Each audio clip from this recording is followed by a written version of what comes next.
प्रणाम सभी को। आज जो चर्चा के लिए विषय है वो है करुणा। अब इस शब्द पर जब जब बोलने जाऊं तो ऐसा लगता है जैसे कि कितना भी कहा जाएगा ये वास्तव में थोड़ा एक अधूरा सा ही प्रयास होगा। करुणा शब्द वास्तव में बड़ा व्यापक सा है। करुणा ना होती तो शायद हम सभी आध्यात्मिक मार्गों पे न चल रहे होते। बड़े बड़े गुरुजनों की करुणा ही तो हुई, तो उन्होंने एक मार्ग हमारे समक्ष, आध्यात्मिक मार्ग हमारे समक्ष वो खोल दिया। एक भक्त जब आगे बढ़ा अपनी इष्ट को पाने के लिए, तो उसकी अंतिम स्थिति वहां तक बिल्कुल स्पष्ट हो गई। वो स्वयं इष्ट हो चुका है वहां पर। उसमें और उस भगवान में कोई भेद न रहा। क्या आवश्यकता थी इस धरती पर इस निकृष्ट जीवों के समक्ष आकर अपनी वाणी को व्यक्त करने की? आखिर कौन सी ऐसी आवश्यकता पड़ गई जिससे वो उनकी वाणी के रूप में भगवान स्वयं आकर के जैसे हमारा मार्गदर्शन कर रहे हो? ये आवश्यकता जब पड़ती है, ये विस्तार की जो आवश्यकता है, कोई आवश्यकता नहीं है। ये बस विशुद्ध करुणा। हम सभी आध्यात्मिक मार्ग पे चल पाते हैं क्योंकि गुरुजनों ने एक विशेष करुणा जो है उनके हृदय में सदा व्याप्त रहती है। संतों की वाणियों से कई बार सुना गया है कि इस अनंत ब्रह्मांडों की माताओं में जो अनंत अनंत माताओं में जो अनंत प्रेम है, वो प्रेम गुरुओं के हृदय की जो करुणा है उसके एक अंश से प्रकाशित है। ये बहुत ही सुनने में बड़ा अच्छा लगता है कि बहुत ज्यादा बढ़ा चढ़ा करके इस महिमा का मंडन किया गया,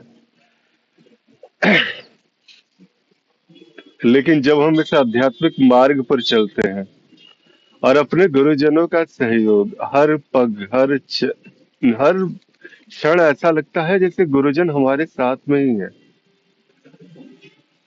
वो कभी हमसे दूर हुए ही नहीं। और वही साथ, वही प्रेम जब निरंतर वो व्याप्त रहता है, हम में बिल्कुल भी सामर्थ्य नहीं कि हम उस प्रकाश की ओर हम बढ़ पाए किसी भी प्रकार से। लेकिन अगर ये गुरुओं की करुणा ना होती तो जैसे ऐसा लगता है कि अपनी गोद में उठाकर वहां तक पहुंचा रहे। भक्त को जब उसके गुरु मिलते हैं, वो गुरु उस भक्त को अपनी गोद में उठाकर उस भगवान की गोद में बिठा देते हैं। एक तंत्र मार्गी को जब उसके गुरु मिलते हैं, तो वो एक साधारण जीव से महासिद्ध की स्थिति तो को प्राप्त हो जाता है। एक ज्ञानी को जब गुरु मिलते हैं तो वो स्वयं गुरु हो उठता है। उसमें और उस गुरु में कोई भेद न रह जाता। बहुत व्यापक करुणा का ये विषय है। हर करुणा, आखिर ये शब्द जो है जब जब हम बोलने जाए तो ऐसा लगता है जैसे कि कुछ ना कुछ ऐसा रह ही जाएगा जिस पर बात करनी छूट जाएगी। हम कितना भी विस्तार दे दें इस अनंत महासागर का, उस महासागर के एक बूंद को भर स्पर्श कर पाएंगे। संभव ही नहीं कि उस महासागर की व्याख्या की जा सके किसी भी रूप में, किसी भी स्वरूप में। और हम, जैसा लगता है ना कि माया में काफी एक विचित्र सी जो है, मतलब कहते भी हैं कि जब पुरुषों को बनाया गया तो पुरुषों ने ये संसार जीता। ये सारा का सारा ज्ञान अज्ञान सब कुछ उन्होंने जो है वो सारा धरती को उपजाऊ बनाया। अलग अलग प्रकार से उसमें बिल्कुल एक व्यवस्थाएं खड़ी की। और पुरुषों ने वास्तव में सारे संसार, सारे अस्तित्व में जो कुछ भी है उसे जीता। लेकिन स्त्रियों के मन की करुणा का एक छोटा सा भाव उसने उस पुरुष को जीत लिया। करुणा शब्द बड़ा छोटा सा लगता है, ये शब्द ऐसा लगता है कि जैसे कुछ है ही नहीं, इसमें कहने के लिए आखिर क्या हो सकता है। लेकिन जब इसके मर्म तक पहुंचते हैं, इस धरातल तक उतरते हैं जब इसमें, तो ऐसा लगता है कि हमारा जीवन बचपन से लेके आज तक, जब से हमने जन्म लिया है तब से आज तक, ये करुणा ही तो थी कि इतने दिनों तक हम इस धरती पर किसी रूप में हम रह पाए। कौन सा सामर्थ्य था हमने, जिस वक्त हमने जन्म लिया, अगर उस माँ की ममता, उस माँ की करुणा ना होती, तो शायद हम इस संसार में हम दूसरे दिन का सूरज भी ना देख पाते। उस करुणा की साए के तले हम पले, निरंतर हम आगे बढ़े उस करुणा के साए में। पिता की करुणा ने हमें पाला पोसा सहारा दिया। जैसे जैसे हम आगे बढ़े, उसके बाद फिर भाई बहनों का वो करुणा जो अलग प्रकार से व्यक्त होती है, लेकिन वो भी, उसने भी कुछ सिखाने का ही कार्य किया। भटकने ना दिया हमें इस संसार के इस माया जाल में। एक दिशा से मिले उस करुणा की वजह से। विद्यालयों में हमारा नामांकन हुआ, और वहां भी हमें लगता है कि हमने फीस दिया और हमें सारी चीजें सिखाने को मिल गई, सीखने को मिल गई। हमें हर चीज जो कुछ भी जानना था वो हमारी फीस की बदौलत हुआ। लेकिन वो जो कहते हैं ना कि पाठ्यक्रम की बातें तो ठीक है, आपने फीस दे करके सीख ली, लेकिन जो है पाठ्यक्रम से अलग जो गुरुजनों से वहां का ज्ञान मिला, जो जीवन के लिए अभी तक हमारे लिए बिल्कुल ऐसा है, सबके जीवन में होगा कि बहुत सारे ऐसे गुरु मिले होंगे उनके विद्यालयों के समय में, कि उनकी कोई कही गई एक आधा बात ऐसी है जो जीवन का सार बन के रह गई, और उस सार से उसके जीवन को एक नया मार्ग प्रशस्त हुआ। वो सार शब्द जब निकला तो क्या उसमें किसी फीस की भावना थी, वो तो विशुद्ध करुणा थी हम सभी पर, जो किसी रूप में व्यक्त हुई। उस करुणा को हमने स्वीकारा और हम आगे बढ़ पाए। और फिर एक दिन, एक क्षण, अस्तित्व की अनंत संभावनाओं में, जो कृपाओं में जो महाकृपा होती है, एक दिन ऐसा आया कि वो कृपा घटी और हमें हमारे आध्यात्मिक गुरु प्राप्त हुए। इस आध्यात्मिक मार्ग के गुरु हमारे, बहुत कुछ भी हो सकता है। वो भले ही अगरबत्तियां दिखाते वक्त वो सामने प्रकट हुए, उन्होंने बस इतना इशारा भर किया कि जैसे तुम अगरबत्तियां दिखा रहे हो, जैसे तुम मंत्रों द्वारा आवाहन कर रहे हो, एक बार उसे अपने भीतर भी ढूंढ लो। किसी भी रूप में वो गुरु व्यक्त हो सकते हैं। शुरुआती में तो माता पिता के ही रूप में, जो बचपन में गायत्री मंत्र और विशेष प्रकार के अलग अलग मंत्रों द्वारा वो बोलना सिखाया जाता है कि हाँ इस प्रकार से आप बोले। फिर धीरे धीरे जब हम बड़े होते हैं और जब वास्तव में एक व्यवस्था के अंतर्गत आने का सौभाग्य हम सबको मिलता है, वो व्यवस्था की जो परम कृपा है, जहां से वो शुरू हुई, वो करुणा की वजह से जब ये व्यवस्था शुरू होती है, तो वहां से लेकर के आज तक ये जो प्रेम की जो रसधार बह रही है, ये जो अनंत सत्संगों के रूप में जो ईश्वर की वाणी अनंत रूपों में जो प्रकाशित हुई, ये सारा का सारा उसी महान ईश्वर की करुणा ही तो थी। जिस प्रकार हम आगे चले, कहते हैं कोई भी संप्रदाय अगर शुरू होता है तो उसकी शुरुआत उसके ईष्ट से ही होती है। ईष्ट से अलग कोई संप्रदाय शुरू ही नहीं होता।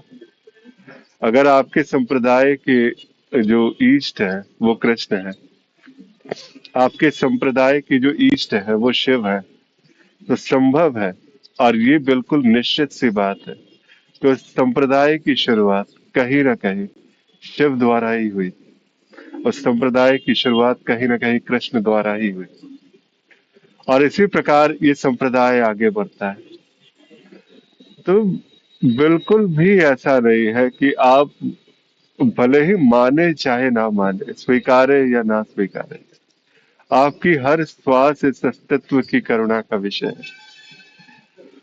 आपका हर बोलना, हर जो भी विस्तार है, शब्दों की महान महान व्याख्याएं हैं, आपका सारा ज्ञान विज्ञान सब कुछ इस अस्तित्व की करुणा ना होती तो शायद इस करुणा का जो है वो एक अंश प्रकाशित होने से ये सारी चीजें घटना घट जाती है।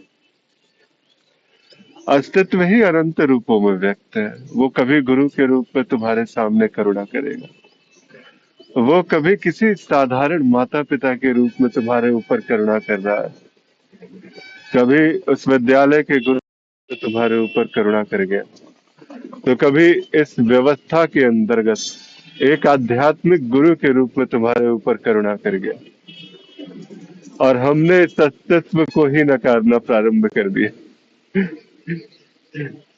ये इतने आत्माभिमानी हो जाते हैं कभी कभी हम सभी कि ऐसा लगता है कि अगर हम ना होते तो हमें वास्तव में ये हमारे अज्ञान का नाश कैसे होता। अगर हम ना होते तो वास्तव में ये ईष्ट भी, उनका अस्तित्व कहाँ से होता। बड़े ऐसे अधर्मी इस प्रकार के भी लोग हैं, मैं इन्हें अधर्मी ही कहता हूँ। विरोध एक सीमा तक विरोधी बनाता है, बगावती बनाता है, कि उस सीमा के अंदर अगर आपने विरोध किया, बगावत की, प्रश्न उठाए, स्वागत है उसका। और पूरा का पूरा सनातन इसका स्वागत करता है, क्योंकि सनातन में जो सदा जो परंपरा रही है वो प्रश्नों की ही परंपरा रही है। आप विशेष प्रश्न उठा सकते हैं, लेकिन जब प्रश्न अपनी सीमाएं लांघ जाता है तो वो धर्म से अधर्म की ओर उसका पहला कदम होता है। हमें वो सीमाएं जाननी है, हमें अपने अंदर के अज्ञान को प्रकाशित करना है, ना कि व्यवस्थाओं के ऊपर में खड़े होकर के बिल्कुल ऐसा लगेगा कि हालांकि व्यवस्थाएं कितने भी मिथ्या क्यों ना हो, लेकिन व्यवस्थाओं के भीतर जो व्याप्त करुणा है वो जो है वही उस व्यवस्थाओं की दृढ़ता को बनाए रखती है। एक व्यवस्था ऐसी जिस व्यवस्था में हमारे अज्ञान का नाश हो पाया, एक व्यवस्था ऐसी जहां हमारे ईश्वर से हमारी मुलाकात हो पाई, एक व्यवस्था ऐसी जहां अनुभवों के महासागर में डूबने का आनंद मिल सका, एक व्यवस्था ऐसी जहां एक साधारण जीव स्वयं शिव हो सका। अब इस व्यवस्था पर ही अगर हम प्रश्न उठाने शुरू कर जाए, बिना चले हुए, बिना मार्ग पर दो चार कदम आगे बढ़ाए हुए, जब तक आपको प्रमाण न मिले कि वास्तव में ये जो व्यवस्था है जिस पर हम आगे बढ़ रहे हैं, ये व्यवस्था ही दूषित सी है, इसके लक्ष्य कुछ और है, इसकी मंशा कुछ और है, इसमें वो करुणा जिसकी खोज पे हम निकले थे वो करुणा कहीं भी नहीं। किसी न किसी माया से, किसी न किसी लोभ से इस व्यवस्था का पूरा जो सृजन हुआ है उसका कारण, इसके मूल में जो कारण है, कोई लोभ है, किसी प्रकार की विक्षिप्त सी अभिलाषाएं हैं। जब तक इसका प्रमाण नहीं तब तक उस व्यवस्था पर प्रश्न नहीं। आप आगे बढ़े इस व्यवस्था पर, और जिस वक्त प्रमाण मिला उसी वक्त आप बाहर हो, लेकिन जब तक प्रमाण ना मिले तब तक आगे बढ़ना चाहिए। क्योंकि एक जो है कलयुग में ऐसा बहुत हद तक संभव है कि दूषित मानसिकता बहुत जगहों पर आपको देखने के लिए मिले, लेकिन हर जगह पर ये लागू करते रहोगे तो कैसे आगे बढ़ पाओगे। अगर हर जगह हमने बस दूषण ही देखना शुरू कर दिया, हर जगह हमने वो विक्षिप्तता ही देखनी प्रारंभ कर दी, तो हम आगे कैसे बढ़े।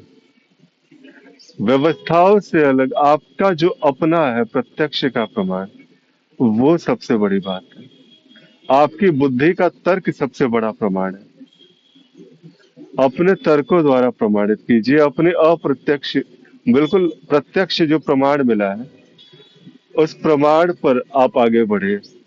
और अगर कोई बात, कोई व्यवस्था इस दोनों चीजों पर खरी उतरती है तो बिल्कुल आप आगे बढ़े, निस्संदेह होकर, निसंकोच रूप से आप उसकी व्यवस्था पर आप पूरी तरह से आंख बंद करके आप पर भरोसा कर सकते हैं, क्योंकि अब आपने प्रमाण पा लिया है।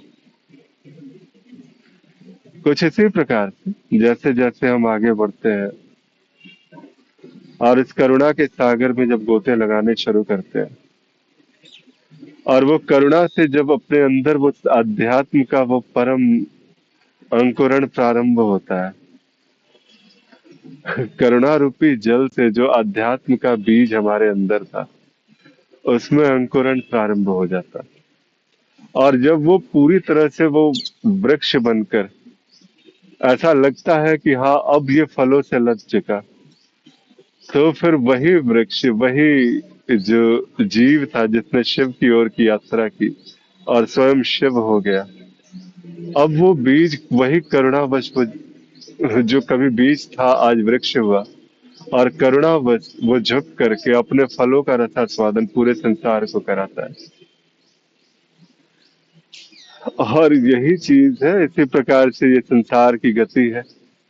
ये करुणा जो है इसी प्रकार से गति है, अलग अलग रूपों में, अलग अलग स्वरूपों में ये व्यक्त होता है, अलग अलग गुरुजनों के माध्यमों से ये व्यक्त होता है।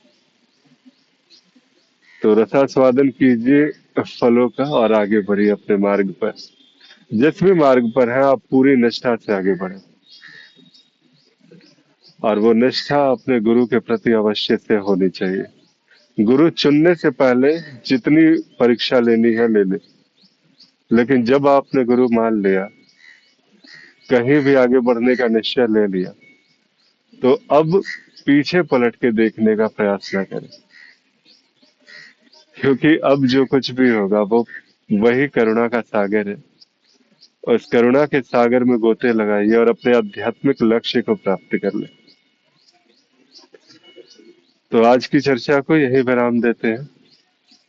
वैसे बोलने के लिए बहुत सारी चीजें हैं, लेकिन अभी के लिए इस चर्चा को यही विराम देते हैं। कोई प्रश्न हो, कोई शंका हो तो अवश्य बताएं। मैं निर्वाण धाम .in पर उपलब्ध भी हूँ। तब तक के लिए